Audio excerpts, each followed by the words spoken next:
আমার স্নেহের ছাত্র ও ছাত্রীরা, আজ আমি তোমাদের জন্য নিয়ে এসেছি দশম শ্রেণীর পাঠ্য বই সাহিত্য সঞ্চয়ন গ্রন্থের মানিক বন্দ্যোপাধ্যায়ের লেখা নদীর বিদ্রোহ গল্পের বিশেষ আলোচনা নিয়ে। গল্পটি লিখেছেন মানিক বন্দ্যোপাধ্যায়। লেখক সম্পর্কে তোমাদের প্রাসঙ্গিক তথ্য জানিয়ে রাখি। মানিক বন্দ্যোপাধ্যায় জন্মগ্রহণ করেছিলেন 1908 খ্রিস্টাব্দে সাঁওতাল পরগনার দুমকায়। অবশ্য তার আদি নিবাস বর্তমান বাংলাদেশের অন্তর্গত ঢাকা জেলার বিক্রমপুরে। তার প্রকৃত নাম ছিল প্রবোধ কুমার বন্দ্যোপাধ্যায়, মনে রাখবে, প্রবোধ কুমার বন্দ্যোপাধ্যায়। আর তিনি সাহিত্য রচনা করেছেন মানিক নামে।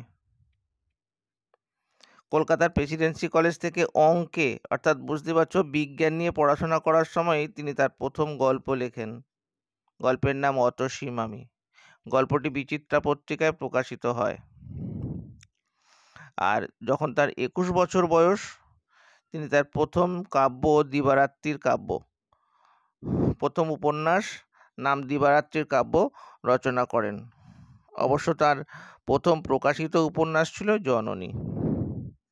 তার বিখ্যাত গল্পগ্রন্থগুলোর মধ্যে রয়েছে অতসী মামি ও অন্যান্য গল্প, প্রাগৈতিহাসিক, মিহি ও মোটা কাহিনী, সরীসৃপ, হলুদ পোড়া, আজকাল পরশুর গল্প, পরিস্থিতি, ছোট বড়, ছোট বকুলপুরের যাত্রী ইত্যাদি। তবে তার অন্যতম বিখ্যাত উপন্যাস পুতুল নাচের ইতিকথা, পদ্মা নদীর মাঝি।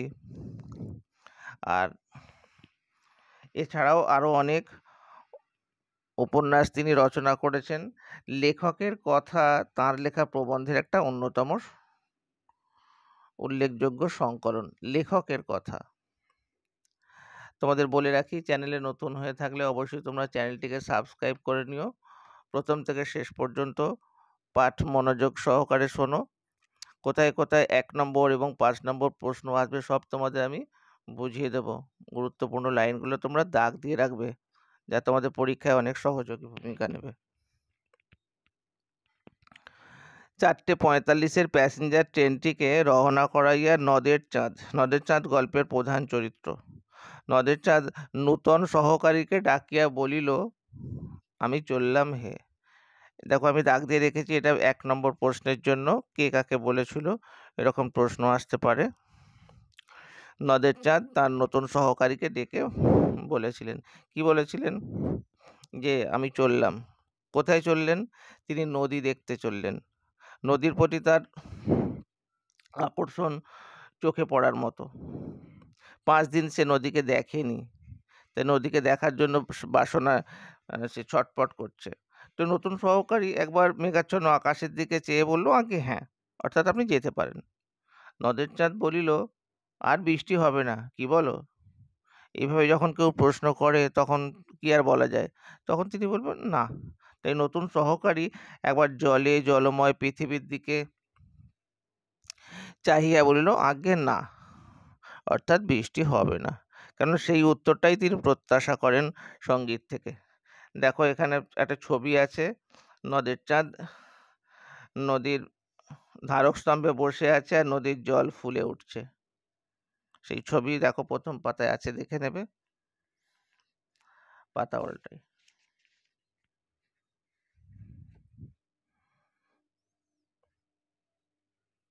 দেখো নদের চাঁদ লাইন ধরিয়া 1 মাইল দূরে, মনে রাখতে হবে এক মানে স্টেশন থেকে নদীর দূরত্ব কত? 1 মাইল, দাগ দিয়ে রাখবে, মনে রাখবে। 1 মাইল দূরে নদীর উপরকার ব্রিজের দিকে হাঁটিতে লাগিল। 5 দিন অবিরত বৃষ্টি হইয়া আজ এই বিকালের দিকে বর্ষণ থামিয়াছে। অর্থাৎ বুঝতেই পারছো 5 দিন নদের চাঁদ নদীকে দেখেনি। এটা মনে রাখতে হবে, 5 দিন। নদের চাঁদ ছেলে মানুষের মতো ঔৎসুক্য বোধ করিতে লাগলো, মানে ছোটদের মতো। নদীর প্রতি ভালোবাসা খুব একটা মানুষের মধ্যে দেখা যায় না, কেবলমাত্র এই নদের চাঁদ ছাড়া। তবে আকাশে যেমন মেঘ করিয়া আছে, হয়তো আবার কিছুক্ষণের মধ্যেই প্রবল ধারায় বর্ষণ শুরু হইয়া যাইবে। বুঝতেই পারছো, আকাশে প্রচণ্ড মেঘ, বৃষ্টি যে কোনো মুহূর্তেই আসতে পারে। তবে তা হোক, ব্রিজের একপাশে আজ চুপচাপ বসিয়া কিছুক্ষণ নদীকে না দেখিলে সে হয়তো বাঁচিবে না। 5 দিনের আকাশ ভাঙা বৃষ্টি না জানি নদীকে আজ কি অপরূপ রূপ দিয়াছে। দুদিকে মাঠ, যতক্ষণ সে যাচ্ছে, ওই যে 1 মাইল পথ অতিক্রম করতে করতে দুপাশে মাঠে যা দেখছে, মাঠঘাট জলে ডুবে গিয়েছিল। রেলের উঁচু বাঁধ ধরিয়া হাঁটিতে হাঁটিতে দুপাশে চাহিয়া চাহিয়া নদের চাঁদ নদীর বর্ষণপুষ্ট মূর্তি কল্পনা করিবার চেষ্টা করিতে লাগিল। ভাবছে তাহলে নদীতে কি অবস্থা। নদের চাঁদের বয়স 30, মনে রাখবে, দাগ দিয়ে রাখবে। 30 বছর বয়সে নদীর জন্য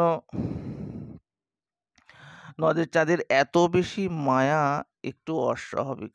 তুমি আশেপাশে মানুষদের মধ্যে এমন ভাবটা কারো মধ্যেই খুব একটা লক্ষ্য করবে না।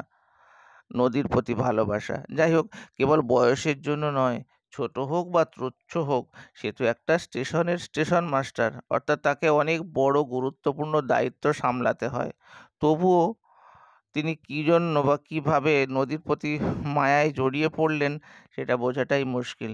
তাকে কি করতে হয়, দিবারাত্রি মেল, প্যাসেঞ্জার আর মালগাড়িগুলোর তীব্র বেগে ছোটাছুটি নিয়ন্ত্রিত করতে হয়। সেই দায়িত্ব তার, বড় গুরু দায়িত্ব তার কাঁধে। যাদের যাদের মধ্যে দায়িত্ব আছে তাদের মধ্যে সেও একজন। নদীর জন্য এমনভাবে পাগলা হওয়া কি তার সাজে? অর্থাৎ নদীর জন্য পাগলা হওয়া তার সাজে না, এই প্রশ্নের উত্তর এটাই। আর নদের চাঁদ সব বোঝে, কেবল নিজেকে বোঝাতে পারে না। যে কি বোঝাতে পারে না? যে নদীর জন্য এমন উতাল পাতাল পাগলামো করা তার সাজে না। তবে কি, নিজের এই পাগলামিতে যেন সে আনন্দই উপভোগ করে। অস্বাভাবিক হোক বা যাই হোক, নদীকে এভাবে ভালোবাসিবার একটা কৈফিয়ত নদের চাঁদ দিতে পারে। কেউ যদি তাকে জিজ্ঞাসা করে নদের চাঁদ নদীকে কেন এত ভালোবাসে, সে তখন তার উত্তরে বলতে পারে যে নদীর ধারে তার জন্ম হয়েছে, নদীর ধারে সে মানুষ হয়েছে, আর চিরদিন সে নদীকে ভালোবেসেছে। এটা হচ্ছে নদের চাঁদের কৈফিয়ত নিজের তরফ থেকে। তবে দেশের নদীটি তার হয়তো এই নদীর মতো এত বড় ছিল না, কিন্তু শৈশবে কিংবা কৈশোরে বা প্রথম যৌবনে ছোট বড়র হিসাব কি কেউ করে? করে না। দেশের সেই ক্ষীণ স্রোতা, মানে ছোট্ট নদী, নদীর জলও কম, স্রোতও কম, ক্ষীণ স্রোতা নির্জীব নদীটি অসুস্থ দুর্বল আত্মীয়ার মতোই তার মমতা পেয়েছিল। অসুস্থ মানুষের প্রতি যেমন সহমর্মিতা জাগে, দয়া মায়া জাগে, তো গ্রামের দিকে সেই ছোট্ট নদীটি যখন জল কমে গিয়েছিল, তার মনে হয়েছিল নদীটা যেন নদীটা অসুস্থ হয়ে পড়েছে। তো বড় হয়ে একবার অনাবৃষ্টির বছরে নদীর ক্ষীণ স্রোতধারাও প্রায় শুকাইয়া যাইবার উপক্রম করিয়াছে দেখিয়া সে প্রায় কাঁদিয়া ফেলিয়াছিল, সাধু ভাষায় লেখা কাঁদে। তো দুরারোগ্য ব্যাধিতে ভুগিতে ভুগিতে পরমাত্মা মরিয়া যাইবার উপক্রম করিলে মানুষ যেমন কাঁদে, নদীর জন্য নদের চাঁদ তেমনটাই কেঁদেছিল। আজ ব্রিজের কাছাকাছি আসিয়া প্রথমবার নদীর দিকে দৃষ্টিপাত করিয়াই নদের চাঁদ স্তম্ভিত হইয়া গেল। 5 দিন আগেও বর্ষার জলে পরিপুষ্ট নদীর পঙ্কিল জলস্রোতে সে চাঞ্চল্য দেখিয়া গিয়াছে, কিন্তু সে চাঞ্চল্য যেন ছিল পরিপূর্ণতার আনন্দের প্রকাশ। আজ যেন সেই নদী খেপিয়া গিয়াছে, গাঢ়তর পঙ্কিল জল ফুলিয়া ফাঁপিয়া ফেনোচ্ছ্বাসিত হইয়া ছুটিয়া চলিয়াছে। তবে এতক্ষণ নদের চাঁদ একটি সংকীর্ণ ক্ষীণ স্রোতা নদীর কথাই ভাবছিল। আর তার 4 বছরের চেনা, এটা দাগ দাও, কারণ এই নদীকে সে 4 বছর দেখছে, কর্মসূত্রে এখানে এসেছে 4 বছর, এটা মনে রাখতে হবে, 4 বছরটা। 4 বছরের চেনা এই নদীর মূর্তিকে তাই যেন আরো বেশি ভয়ঙ্কর, আরো বেশি অপরিচিত মনে হইল। ব্রিজের মাঝামাঝি ইট, সুরকি আর সিমেন্টে গাঁথা ধারক স্তম্ভের শেষ প্রান্তে বসিয়া সে প্রতিদিন নদীকে দেখে। এখানে যতদিন সে ডিউটি করছে, 4 বছর প্রায় এই নদীকে দেখছে প্রতিদিন। আজও সে সেইখানে গিয়া বসিল, আর নদীর স্রোত ব্রিজের এই দিকে ধারক স্তম্ভগুলিতে বাধা পাইয়া ফেনিল আবর্ত রচনা করছে। কুণ্ডলী পাকিয়ে যাচ্ছে, কিছু ফেললেই সেটা পাক খাইয়ে নিয়ে চলে যাচ্ছে সামনের দিকে। আর জল আজ এত উঁচুতে উঠে এসেছে যে তার মনে হয় ইচ্ছা করলেও হাত বাড়িয়ে জল স্পর্শ করতে পারবে। নদীর চাঁদের ভারী আমোদ বোধ হতে লাগলো। এটাও দাগ দিতে পারো 3 নম্বর, 1 নম্বর প্রশ্নের জন্য। নদীর চাঁদের ভারী আমোদ বোধ হতে লাগলো। পকেট খুঁজিয়া পুরাতন একটি চিঠি বাহির করিয়া সে স্রোতের মধ্যে ছুঁড়ে দিল। চোখের পলকে কোথায় যে অদৃশ্য হয়ে গেল চিঠিখানা, তা দেখতে পাওয়া গেল না। উন্মত্ততার জন্যই জলপ্রবাহকে আজ যেন তার জীবন্ত বলে মনে হয়েছিল। তার সঙ্গে খেলায়, মানে নদীর সঙ্গে খেলায় যোগ দিয়ে চিঠিখানা যেন নদী লুকিয়ে ফেলেছে, এমনটাই তার মনে হতে লাগলো। 2 দিন ধরিয়া বাহিরের অবিশ্রান্ত বর্ষণের সঙ্গে সুর মিলাইয়া, যদিও 5 দিন বৃষ্টি হয়েছিল আগে বলা হয়েছিল, যাই হোক তার মধ্যে শেষের 2 দিন যে চিঠি লিখেছে, নদের চাঁদ বউকে প্রাণপণে একখানা 5 পৃষ্ঠা ব্যাপী, এটা মনে রাখবে, 5 পৃষ্ঠা ব্যাপী বিরহ বেদনাপূর্ণ চিঠি লিখেছে তার স্ত্রীকে। সেই চিঠিটা তার পকেটেই ছিল। একটু মমতা বোধ করিল বটে, কিন্তু নদীর সঙ্গে খেলা করার লোভ, মানে চিঠিটা ফেলবে, তার স্ত্রীকে লেখা চিঠি ফেলবে, তাই ফেলতে গিয়েও একটু ভেবেছিল হয়তো, কিন্তু আবার নদীর সঙ্গে খেলা করার লোভটা সে সামলাতে পারলো না, তাই নদীতে ফেলে দিল। এক একখানি পাতা ছিঁড়িয়া দুমড়াইয়া মুচড়াইয়া জলে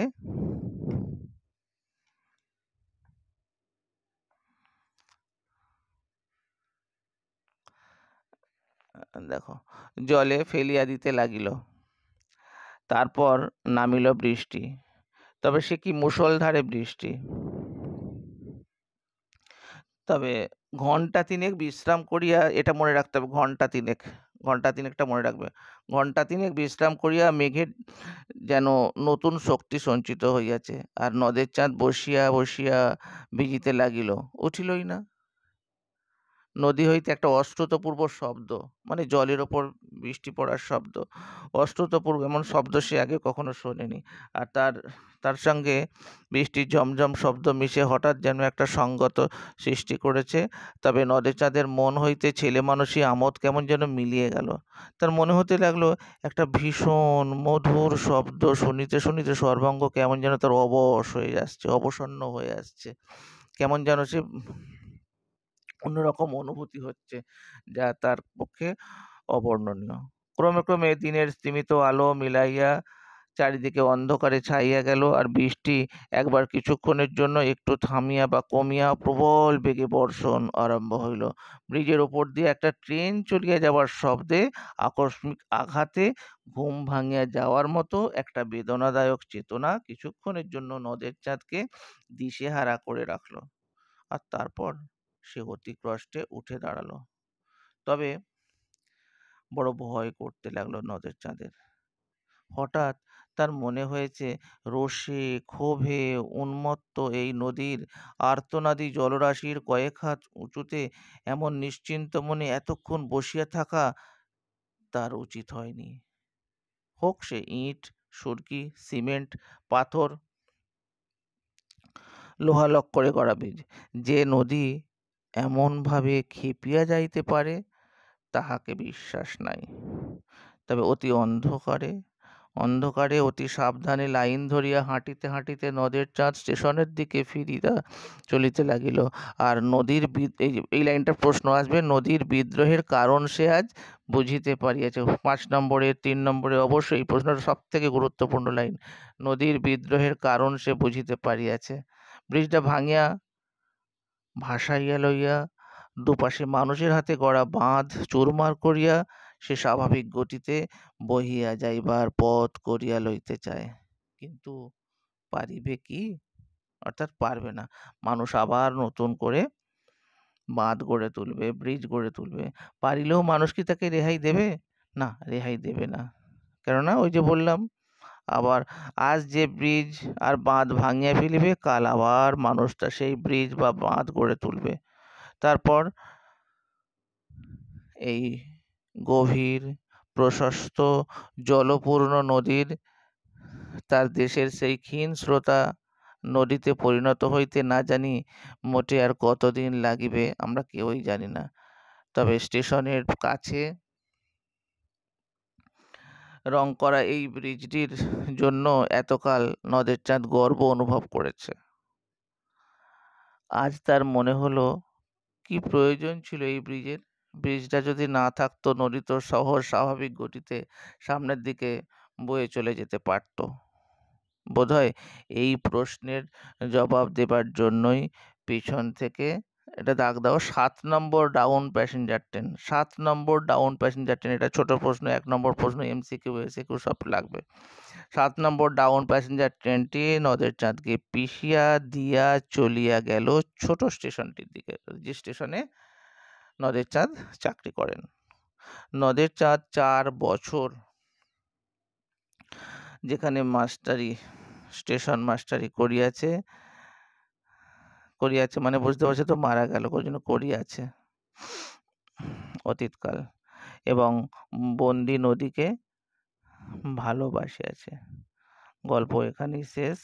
ভিডিওটা শেষ পর্যন্ত দেখার জন্য তোমাদের অসংখ্য ধন্যবাদ। ভালো লাগলে অবশ্যই বন্ধুদের মাঝে শেয়ার করে দিও।